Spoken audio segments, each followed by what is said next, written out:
नमस्कार, मैं डॉक्टर गंगाराम पांडे अपने YouTube चैनल संस्कृत मंदाकिनी पे आप सभी का स्वागत करता हूं। हम लोग अजंत पुल्लिंग प्रकरण पढ़ रहे थे। अजंत पुल्लिंग प्रकरण में पिछली जो कक्षा हुई थी नलोपः प्रातिपदिकान्तस्य, इस सूत्र तक हम लोग पढ़ चुके थे।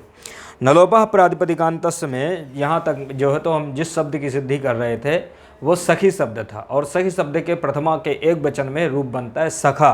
तो सखा की सिद्धि तो हम लोग कल कर चुके थे। सखा बनने के बाद, सखा के बाद जो है तो सखा कहाँ बनता है? प्रथमा के एक वचन में। सखा के बाद रूप बनता है सखा सखायऊ, तो इसके बाद रूप बनता है सखायऊ। तो सखा सखायऊ सखाया, तो सखा सखायऊ ये रूप बनता है। अब सखायऊ में होता क्या है कि जैसे मान लो सखी शब्द है, असखी शब्द से आपने क्या किया? प्रथमा के द्विवचन में विभक्ति आपने लाया, प्रत्यय आपने लाया औ, ठीक है। तो सखी औ, ऐसी स्थिति रहती है। ऐसी स्थिति में होता क्या है कि एक सूत्र आता है सख्युर संबुद्धौ। ये जो सूत्र यहाँ पर लिखा है सख्युर संबुद्धौ, सख्युर संबुद्धौ ये सूत्र है। ये सूत्र जो है ऋतुवत भाव विधायक जो तो अतिदेश सूत्र है, ऋतुवत भाव। तो ये सूत्र क्या करता है? ऋतवत, ऋतवत मतलब ऋच के समान, ऋतवत मतलब ऋत के समान। जैसे मान लो कहीं पर ऋत प्रत्यय होता है, ऋत में क्या होता है? लकार की संज्ञा। ऋत में जहां पर लकार की संज्ञा होती है उसको कहते हैं ऋत।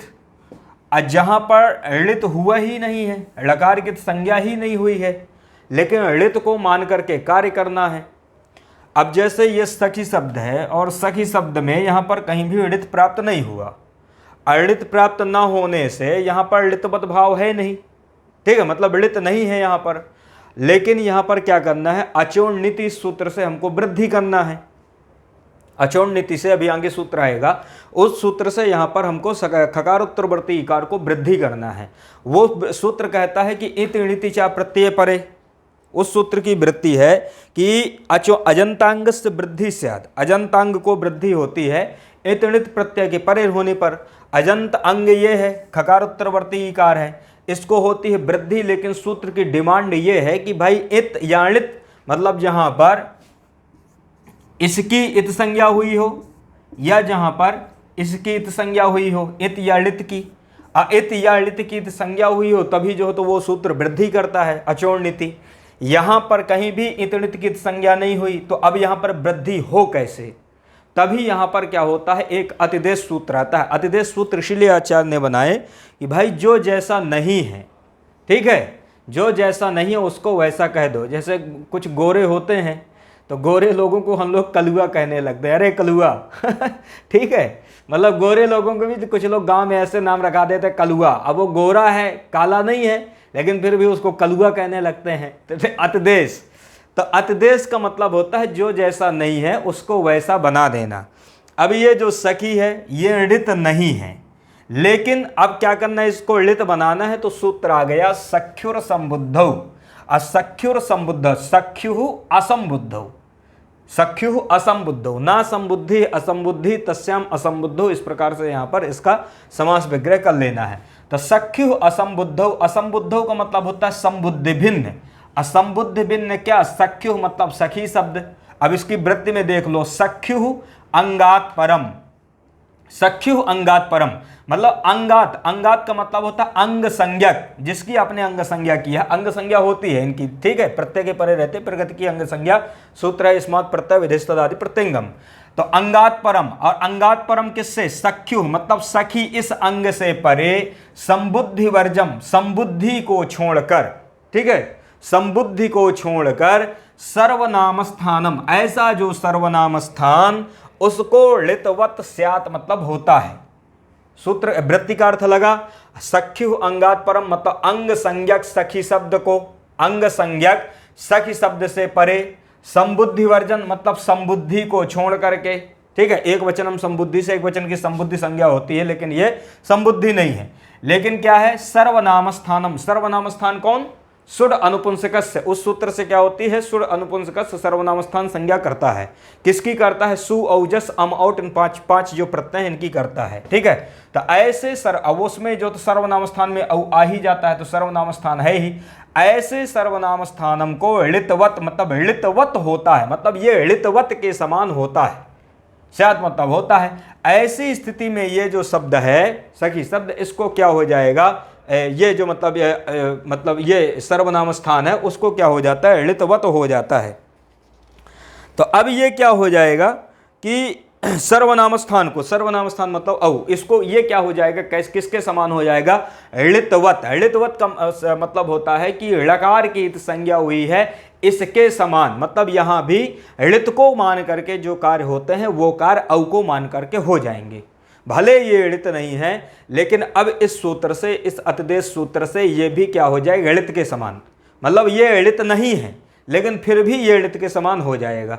जब ये ऋतवत हो जाएगा तब एक सूत्र आता है यहां पर, और सूत्र है अचोणनीति।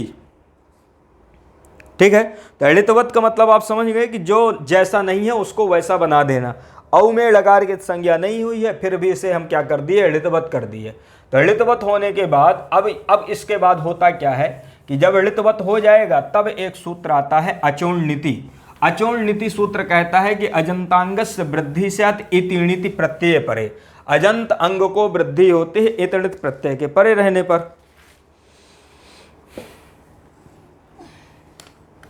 ठीक है, अब इसके बाद एक सूत्र आता है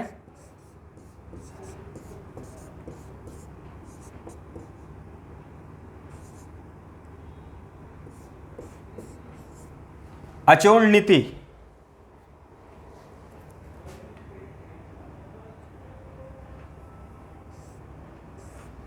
अचोणनीति ये सूत्र है, यहां पर बल्कि खंडाकार कर देना थोड़ा ज्यादा अच्छा हो जाता है। अचोणनीति, अचोणनीति जो सूत्र है ये सूत्र कहता है कि अजंतांगस्य वृद्धि स्यात्। ये सूत्र है अचोणनीति। ये सूत्र कहता है कि अजंत अंग को वृद्धि होती है। ठीक है, अजंत अंग को वृद्धि होती है इतणित प्रत्यय के परे रहने पर। यह सूत्र का कहना है। अचो मतलब अजंत अंग को वृद्धि होते हैं इतणित प्रत्यय के परे रहने पर। अजंत अंग को वृद्धि, तो अजंत अंग कौन है यहाँ पर, खकार उत्तरवर्ती ईकार, इसको क्या हो जाएगी, वृद्धि इतणित प्रत्यय के परे रहने पर। यद्यपि यह ऋत नहीं है फिर भी इसको हमने क्या किया, सख्यो असंबुद्धों के द्वारा ऋतवत भाव करके ऋत इसको बना दिया। ऋत बनाने से ये ऋतवत हो जाएगा, तो अचोणनीति से यहाँ पर वृद्धि हो जाती है। खकार उत्तरवर्ती ईकार को, ई को वृद्धि कौन सी होती है, आई। ठीक है, ई को वृद्धि होगी आई, तो क्या रूप बनेगा, सख आई औ, ऐसी स्थिति हो जाती है। ठीक है, सख आई औ, सख आई औ में अब यहां पर क्या है, आई है, यहां पर औ है, सूत्र लग जाएगा एचो एवा यावा। एचो एवा यावा क्या करता है, अचपरे रहते आई को आए। ठीक है, ए को ए, ओ को औ, आई को आए, औ को आओ, ऐसा आदेश करता है। यहां पर आई है, आई को क्या हो जाएगा, आओ, आई को आओ। अब इसको मिला दो, आकार मिल जाएगा खा से, तो सखा अयौ। ठीक है, सखा यौ, चमदम आय होता है ना, आई को आय, तो अब इसको मिलाओगे तो आकार मिल जाएगा खा से, तो सखा आई आकार मिल जाएगा औ से, तो रूप बन जाएगा सखायौ। ऐसा ये रूप बन जाता है। ठीक है, मतलब जो औ है उस किससे मिल जाएगा, यकार से, तो रूप बन जाता है हमारा सखायौ। तो ये है यहाँ पर पूरी इसकी प्रक्रिया, इस प्रकार से रूप बनता है सखायौ। तो सखायौ में मुख्य आपको ध्यान देना है, ये पूछता है कि ऋतवत किससे हुआ है। ऋतवत करने वाला सूत्र सख्यो असंबुद्धौ। वृद्धि किससे होती है, तो वृद्धि करने वाला सूत्र अचोणनीति। ये सूत्र यहाँ पर क्या करता है, वृद्धि करता है। तो सखा सखायौ सखाया, ये रूप यहाँ पर बनते हैं, किस में बनते हैं, सखी शब्द के। तो सखी, सखा सखायौ, सखायौ बनने के बाद फिर क्या कर लेना, सखाया बनाना है। सखाया में होता क्या है कि वही सखी शब्द रहेगा। सखी शब्द से जो तो प्रथमा के बहुवचन में आप जस ले आना, जस में जकार की संज्ञा क्या बचेगा, अस, सखी अस, सखी अस में फिर सख्यो रसमुद्धव से क्या कर देना, ऋतवत भाव। ऋतवत होने से अचोणनीति से वृद्धि हो जाएगी, किसको, खकार उत्तरवर्ती ईकार को, ई को वृद्धि आई। समझ में आया, एचो अयवायावश्य अय आदेश, एचो अयवायावश्य आई को आय, आय आदेश होने के बाद सख आय अस, अस में क्या कर देना, सकार उत्तरवर्ती जो सकार है, सकार को क्या कर देना, रुत्त विसर्ग। रुत्त विसर्ग होने से रूप बन जाएगा सखाया। पूरी प्रक्रिया बार बार लगाना ठीक नहीं है, क्योंकि बार बार लगाने से क्या होगा, केवल टाइम बढ़ेगा और बाकी जो हो तो कोई मतलब नहीं है कि एक्स्ट्रा टाइम आपसे लिया जाए। जो है स्पष्ट जो तो बोल करके और स्पष्ट जो रूप बनता है, मतलब बार बार ना दोहराना पड़े, पुनरावृत्ति ना हो, इसलिए हम क्या करते हैं कि एक बार आपको बता के कि बाकी शॉर्ट में जो मतलब मुख्य मुख्य चीज़ें हैं उसको आपको बता देते हैं। तो सखा, सखायऊ, सखाया, ये यहाँ तक समझ में आ गया। इसी तरह जो है तो सखायम, सखायम में मतलब द्वितीया के एक वचन में, सखायम में भी वही करना है। सखी शब्द है, सखी शब्द से अम ले आना, अम ले आने के बाद ऋतवत भाव और वृद्धि कर देना, ठीक है, आयादेश कर देना, मिला दोगे, अमी पूर्वा से पूर्व रूप बन जाएगा सखायम। ये रूप सेम वैसे ही बनेंगे। इसके बाद सखायम, सखायऊ, सखीन, तो सखायम सखायऊ में जैसे प्रथमा के दो वचन में हमने सखायऊ बनाया है, वैसे ही द्वितीया के दो वचन में भी सखायऊ बनेगा, ठीक है, तो वैसे ही सखायु बना लेना। अब यहां पर क्या है, एक रूप बनता है सखीन। सखी शब्द के प्रथमा के बहुवचन में रूप बनता है सखीन। तो सखीन में होता क्या है कि जैसे यहां पर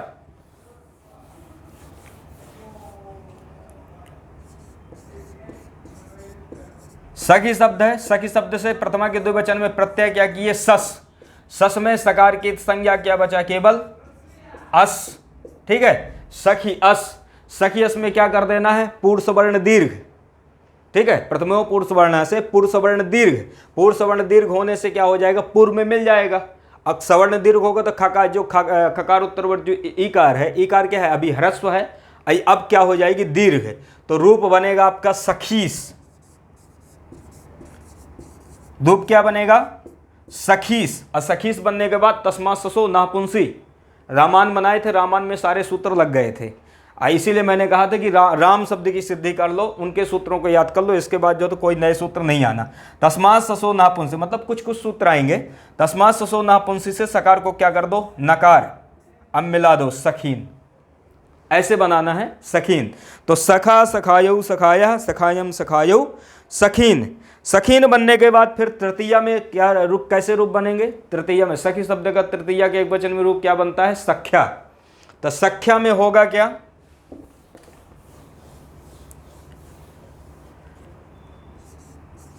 सखी शब्द है, सखी शब्द से तृतीया का एक वचन टा, टा में टकार की संज्ञा आ, यहां तक समझ में आया। अब टा में टकार की संज्ञा क्या बचेगा, आ। ध्यान देना कि शेषो घ्यस की जो सूत्र है, शेषो घ्यस के अभी पिछली कक्षा में हमने पढ़ाया था।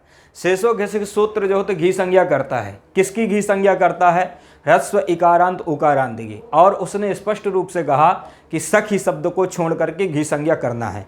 अब यहाँ पर शब्द कौन है, सखी शब्द ही है, इसका मतलब किसकी घी संज्ञा नहीं हुई। घी संज्ञा यदि होती तो जैसे हरिणा रूप बनता है वैसे ही सखना बनता। यदि घी संज्ञा होती तो हरि शब्द के तृतीया के एक वचन में रूप बनता हरिणा, इसका भी जो तो यदि घी संज्ञा होती तो सखना बनता, लेकिन इसकी घी संज्ञा नहीं होती। घी संज्ञा ना होने से सखी आ, ठीक है, अच परे है, इको यणच सूत्र है, इको यणच सूत्र क्या कर देगा, खकार उत्तरवर्ती इकार को यण, यण में क्या बचेगा, या, ठीक है, ई के स्थान पर होगा या, तो क्या होगा या, और इसके बाद मिला दोगे तो क्या रूप बनेगा, सख्या, क्योंकि ये सा है, आधा खा है, या है, आ है, इनको मिला दोगे तो तृतीया के एक वचन में रूप क्या बनेगा, सख्या। ऐसे बनाना है, समझ में आएगा। तो सख्या सखीभ्याम, तो सख्या, इसके बाद जो है सखीभ्याम सखभी, सख्या सखभ्याम, तो इसमें कुछ भी नहीं करना। सखी शब्द है, सखी शब्द से जो तो भ्याम ले आना, मिला देना, सखीभ्याम बन जाएगा। सखभी में क्या कर देना, सखी शब्द से भिस, अब भिस में सकार उत्तरवर्ती सकार को उत्तर विसर्ग हो जाएगा, बन जाएगा सखभी। मतलब इसमें कोई विशेष प्रक्रिया है ही नहीं, सीधे सीधे इसको क्या करना है, बनाते चलना है। तो सख्या सखीभ्याम सखभी। अब इसी तरह से जैसे सख्ये, तो सख्ये में क्या कर देना है कि सखी शब्द है, सखी शब्द से जो तो चतुर्थी का एक वचन प्रत्यय क्या आएगा, गे। समझ में आया, जैसे सखी शब्द है, असखी शब्द से चतुर्थी के एक वचन में क्या है, गे। गे में गकार की संज्ञा क्या बचेगा, ए। अचपरे है, सखी को खकार उत्तरवर्ती इकार को यण हो जाएगा, इको यण से, इको यण से यण कर देना, रूप बन जाएगा सखे, ठीक है, समझ में आया। इको यण से क्या कर देना, यण कर देना, रूप बन जाएगा सखे, लग गया। सखे सखिभ्याम सखिभ्या, सखिभ्याम सखिभ्या वैसे ही बनेंगे, केवल जो तो सखी शब्द से प्रत्यय मिला देना और वर्ण सम्मेलन कर देना तो बन जाएगा सखे सखिभ्याम सखिभ्य। यहां तक समझ में आ गया, चतुर्थी तक हो गए पूरे। अब यहां पर क्या होता है पंचमी के लिए, तो पंचमी में सखी शब्द के पंचमी में रूप बनता है सख्यु।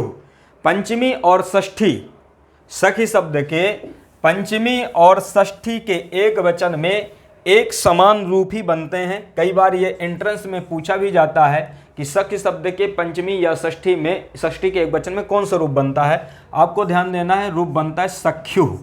और सख्यु क्यों बनता है, अब इसके लिए एक स्पेशल सूत्र आता है, विशेष सूत्र आता है। सूत्र है ख्यात्यात् परस्य।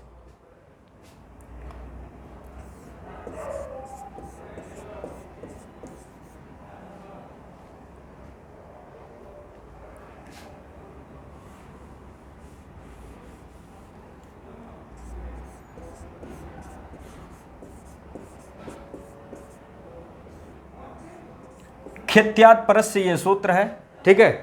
ख्यात्यात् परस्य ये सूत्र है। और ये सूत्र जो है ये विशेष सूत्र है जो क्या करता है कि जो पंचमी और षष्ठी में जो गस्य और गस जो विभक्ति है इसको क्या करता, उत करता है, ठीक है। उत मतलब उकार। तो गस्य और गस में क्या होता है, अस बचता है।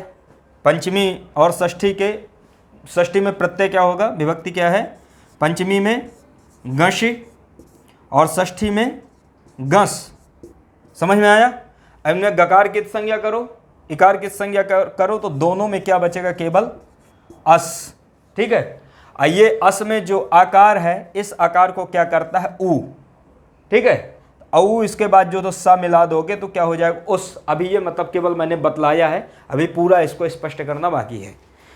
ख्यात्यात् परस्य ये सूत्र है। यह सूत्र कहता है, इसमें क्या होता है कि ख्यश्च त्यश्च, ख्यात्यात् में मतलब यहाँ पर खी और ती इस प्रकार से रहता है, ठीक है। खी और ती, खी और ती को यण होकर क्या बनता है, ख्या और त्या, ठीक है। यकार उत्तरवर्ती यकार केवल उच्चारण के लिए है, यकार उत्तरवर्ती यकार केवल उच्चारण के लिए है, बाकी यहाँ पर खी रहता है, खी या बड़ी खी, ठीक है, ती या बड़ी ती, ऐसी स्थिति रहती है। यह सूत्र कहता है कि ख्यात्यात् परस्य कहता है कि खिति शब्दाभ्याम खीति शब्दाभ्याम। मैंने इसलिए ह्रस्व और दीर्घ इसीलिए लिखा क्योंकि ये दोनों को कहता है कि खिति, खिति मतलब खी या ती, ठीक है, खी या ती। तो खिति शब्दाभ्याम खीति शब्दाभ्याम कृत यणादेशाभ्याम, कृत यणादेशाभ्याम, कृत यण आदेशाभ्याम मतलब जिनके स्थान पर यण आदेश कर दिया गया हो। इसका मतलब यह होता है कि जिनके स्थान पर यण आदेश कर दिया गया हो, ऐसे खीति शब्द या खीति शब्द मतलब ह्रस्व का, ह्रस्व जो तो खकार, ह्रस्व जो तो खकार उत्तरवर्ती इकार या दीर्घ खकार उत्तरवर्ती इकार, इसी तरह ह्रस्व तकार, तकार उत्तरवर्ती इकार या दीर्घ तकार उत्तरवर्ती इकार।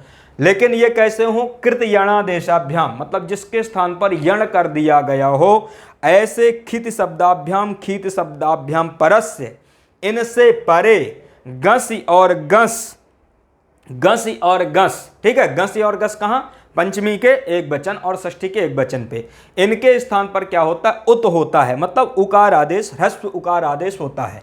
ये इसका अर्थ है। सूत्र को समझ लो। अब यहां पर क्या होता है कि कृत यणादेशाभ्याम कि जिसके स्थान पर यण आदेश कर दिया गया हो, ऐसे खिति और खीति शब्द। यहां पर देखो खी और ती ऐसे रहते हैं, खी और ती में क्या होता है, यण होकर के ख्या और त्या ऐसे बन जाता है। समझ में आया। खीति में खकार उत्तरवर्ती इकार है, ती में भी तकार उत्तरवर्ती इकार है, ठीक है। अब इनके स्थान पर यण होकर क्या बना, ख्या और त्या लग गया। तो ये कैसे हैं, कृत यणादेशाभ्याम। अभी तो यहां है, अभी वहां भी समझना प्रयोग में। ऐसे खिति और खीति शब्द से परे, तो खी और ती शब्द से परे। अब यहां पर देखो समझना, यहां पर कि जैसे सखी शब्द के, सखी शब्द है, असखी शब्द से आपने पंचमी में क्या किया, गसी या षष्ठी में गस, दोनों के जगह एक समान रूप बनते हैं, तो गस को भी आप समझ लेना। गस में गकार की संज्ञा इकार की संज्ञा क्या बचेगा, केवल अस, ऐसी स्थिति रहती है। अब यहां पर होता क्या है कि सखी शब्द है, ठीक है, सखी शब्द है। असखी शब्द पर यहां पर क्या कर देना कि यण कर देना, ठीक है। यहां पर क्या कर देना है कि सखी अस में यहां पर क्या कर दो कि अस परे अच परे है, ठीक है, तो एच इको यणच से क्या कर दो, यण कर दो। यण करने से जो तो खकारोत्तरवर्ती ईकार ई के स्थान पर यण होगा, तो सख या अस ऐसी स्थिति रहती है। यण करने पर सख या अस, ठीक है, सख या अस ऐसी स्थिति रहती है। अब सख या अस में ये सूत्र को लगाओ, खित्यात परस से। यह सूत्र कहता है कि कृत यणादेशाभ्याम, जिसके स्थान पर यण कर दिया गया है, ऐसे खीति शब्द या खीति शब्द, तो खीति मतलब खकार या ह्रस्व खी हो या दीर्घ खी हो या ह्रस्वती हो या दीर्घती हो, तो यहां पर यण कर दिया गया है। यण करने पर, यण करने के बाद यहां पर क्या है, सखी में ह्रस्व खी है, ठीक है, ह्रस्व खी था। इससे परे जो गस है, गस या गस, ये सूत्र कहता है कि इससे परे गसिंगसो हो, मतलब गस और गस संबंधी जो ह्रस्व आकार है, तो यहां पर गसी और गस संबंधी ह्रस्व आकार है, ठीक है। जो अस है ये कैसा है, गस और गस संबंधी ह्रस्वकार है, इसको क्या होगा, उत होगा। उत का मतलब उकार, ह्रस्व उकार। उकार होने से क्या बनेगा, यहां पर उस आकार के स्थान पर उ कर दो तो क्या बन जाएगा, उस। लग गया यहां तक। अब इसको मिला दो, मिला दोगे तो क्या बनेगा, सख्युस, ठीक है, मिलाने से क्या बनेगा, सख्युस। असख्युस में क्या कर दो, सकार का रुत्व विसर्ग कर दो, रूप बन जाएगा सख्यु, ऐसे लगाना है। तो सख्यु का बनता है पंचमी और षष्ठी के एक वचन में क्या बनता है, सखी शब्द के सख्यु। तो ये यहां तक समझ में आ गया। तो सख्यु और सखिभ्याम सखिभ्या, तो बाकी वही करना है, सख्यु सख्यो सखी नाम, ऐसे बनेगा, ठीक है। सख्यु सखिभ्याम सखिभ्या तो वैसे ही रूप चलेंगे, सख्यु सख्यो सखी नाम, सखी शब्द से ओस कर देना, यण कर देना, सख्यो सकार को रुत्व विसर्ग सख्यो बन जाएगा। सखी नाम में सखी शब्द से आम, सखी शब्द से आम, तो सखी आम, ह्रस्व नद्यापो नुट से नुट, ठीक है, और नाम इसे दीर्घा कर देना, नाम इसे क्या कर देना, दीर्घ कर देना, सखी नाम। यहां पर नकार को लकार क्यों नहीं होगा, क्योंकि रेफ और सकार नहीं है। जैसे रामानाम में नकार को लकार होता है, यहां पर नहीं होगा, क्यों, क्योंकि रेफ या सकार परे नहीं है, मतलब इससे परे नहीं है। तो क्या बनता है रूप, केवल सखी नाम, ठीक है, नाम इसे केवल दीर्घ भर होगा तो सखी नाम बनेगा। तो सख्यु सख्यो सखी नाम, ये रूप बन गए। अब यहां पर क्या होता है कि सखी शब्द के सप्तमी के एक वचन में रूप बनता है सख्यौ। आप ध्यान देना, ये विशेष रूप से हैं, ठीक है। जैसे ये हरि शब्द के सप्तमी के एक वचन में क्या रूप बनता है, ऐसे पूछ लेता है, तो हरि शब्द के सप्तमी के एक वचन में रूप बनता है हरौ। उसी तरह से सखी शब्द के सप्तमी के एक वचन में रूप बनता है सख्यौ। ये ध्यान देना, सख्यौ कहां बनता है, सखी शब्द के सप्तमी के एक वचन में। क्यों बनता है, क्योंकि एक सूत्र है औत, एक सूत्र है औत, औत सूत्र यहां पर आया। हमने हरि शब्द की जब सिद्धि कर रहे थे, तो हरि शब्द की सिद्धि में हरि शब्द के सप्तमी के एक वचन में क्या बना था, हरौ, हरौ बना था। सूत्र कौन आया था वहां पर, अच्छ घे, ठीक है, अच्छ घे, क्योंकि वो घी संज्ञक है, घी संज्ञक, उसकी घी संज्ञा की है शेषो घे से किसकी, हरि शब्द की, तो वहां पर वो आया सूत्र। वो सूत्र इस विशेष रूप से दो कार्य किया, क्या कार्य किया, एक तो गी को औत किया और दूसरा जो हरि शब्द के इकार को भी आकार किया। ये दो कार्य उसने किया। ये जो सूत्र है, ये सूत्र क्या है, इस सूत्र का वो अपवाद सूत्र है, ठीक है, मतलब ये जो उत्सर्ग सूत्र है, कौन सूत्र, औत, क्योंकि ये सूत्र केवल एक ही कार्य करता है, उत्सर्ग सूत्र है, ये एक ही कार्य करता है। क्या कर, पहले तो घी संज्ञा नहीं होती, घी संज्ञा न होने से इसकी वो सूत्र नहीं आता, कौन, अच्छ सूत्र, इसलिए इसको बनाया गया औत को। यदि इसकी घी संज्ञा होती तब तो कारुशिष्य हो जाता, लेकिन इसकी घी संज्ञा नहीं है सही शब्द की, इसलिए इसको अलग से हमको औत बनाना पड़ा। तो एक तो यह है कि ये उत्सर्ग सूत्र है, कम क्षेत्र में लगता है, इसकी जो अपेक्षा है वो कम जगह पे है। औत सूत्र आया, औत सूत्र ने कहा कि इतः परस्य गेह औत स्यात्, इतः परस्य गेह औत स्यात् इसकी वृत्ति है। इसका मतलब होता है इतः परस्य। कई जगह जो तो टीकाओं में इतः परस्य आता है, कई जगह ईदुद्भ्याम परस्य ये भी आता है। ठीक है, लघु सिद्धांत की जब टीकाएं आप देखेंगे तो कई जगह ईदुद्भ्याम परस्य गेह औत्स्यात् ऐसा आता है, कई जगह इतः परस्य गेह औत्स्यात् ऐसा आता है। दोनों का अर्थ एक ही है, कोई दोनों में अंतर नहीं है। इसका मतलब केवल यही होता है कि ह्रस्व इकार इकार से परे, ठीक है, ह्रस्व इकार से परे, ह्रस्व इकार या ह्रस्व उकार से परे गे के स्थान पर क्या होता है, औत होता है।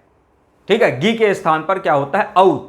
ठीक है, तो ईदुद्भ्याम परस्य गेह औत्स्यात्, ह्रस्व इकार से परे या ह्रस्व उकार से परे गी के स्थान पर क्या होता है, औत होता। औत में क्या होता है कि तकार की संज्ञा केवल औ बचता है। तो अब यहां पर क्या होता है कि जैसे सखी शब्द है और सखी शब्द से आपने सप्तमी के एक वचन में क्या लाया, गी।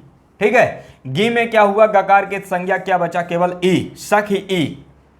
ठीक है, यहां तक लग गया। सखी ई, सखी ई में होता क्या है कि अब इसके बाद यहां पर